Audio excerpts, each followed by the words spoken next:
وہ اللہ قرآن کے علاوہ ہمیں کہیں بھی نہیں ملتا. آپ دوسرے مذہبوں کی کتابیں پڑھیں نا, جس کو وہ کہتے ہیں گاڈ کا کلام ہے, وہ جب آپ کلام پڑھو گے تو آپ کو لگے گا یہ گاڈ کا نہیں ہو سکتا. وہ کلام سے وہ اللہ لگتا ہی نہیں ہے, خدا لگتا ہی نہیں ہے جس کا وہ کلام ہے. قرآن کے علاوہ جن کتابوں نے یہ دعویٰ کیا, سوائے تورات اور انجیل کے, جن لوگوں نے دعویٰ کیا کہ ہم خدائی قوانین تمہیں بتا رہے ہیں, ہم نے جب ان کی کتابیں پڑھی تو پڑھنے کے بعد یہ لگتا نہیں ہے کہ یہ خدا کا کلام ہو سکتا ہے. دنیا میں کوئی بھی غیرت مند شخص یہ برداشت نہیں کرتا, کوئی باپ برداشت نہیں کرتا کہ میں اپنی اولاد کو کسی اور باپ کے طور پہ انٹروڈکشن کرواؤں. میں کوئی برداشت کر لے گا باپ, یہ کوئی شوہر برداشت کر لے گا کہ میں اپنی بیوی کو اپنے انٹروڈکشن کرواؤں اپنے دوست کا ایسے کرواؤں کہ اس کو شوہر وہ لگنے لگے؟ کبھی بھی نہیں ہوگا. تو خدا ایسا اپنا تعارف کروائے گا کہ لوگ عبادت میں بتوں کے سامنے جھکنا شروع کر دیں, ان سے مانگنا شروع کر دیں؟ یہ تو بتوں کی کتاب ہو سکتی ہے, یہ خدائی کتابیں نہیں ہو سکتی.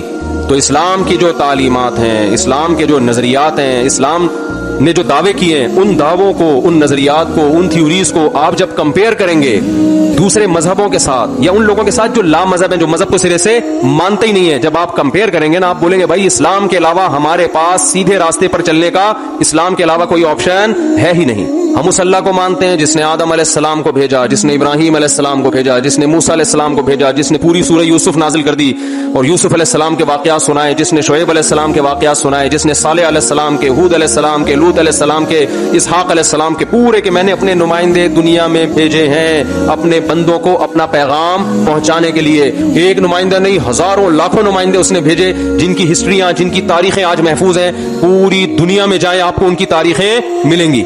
جب آپ ہسٹری پڑھتے ہیں نا تو آپ کو 3 بڑی بڑی حکومتیں دنیا میں نظر آتی ہیں جنہوں نے پوری دنیا میں راج کیا ہے.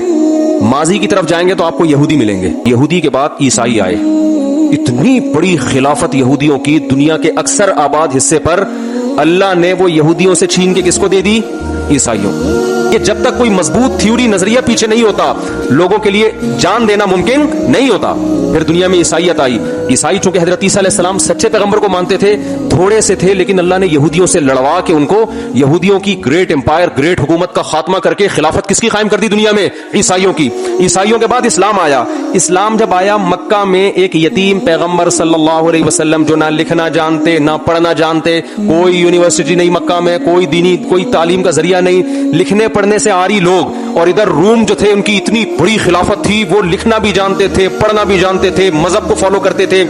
لیکن اللہ نے آخری نبی صلی اللہ علیہ وسلم کو بھیجا مکہ میں جہاں پانی نہیں ہے, ان کو قرآن ان پہ نازل ہوا, اور عرب کے وہ بدو جن پہ کوئی حکومت کرنا پسند نہیں کرتا کہ ان میں مینجمنٹ کے علاوہ سب کچھ ہے, ان کو جوڑا نہیں جا سکتا, جس کو قرآن نے بیان کیا لو انفقت ما فی الارض جميعا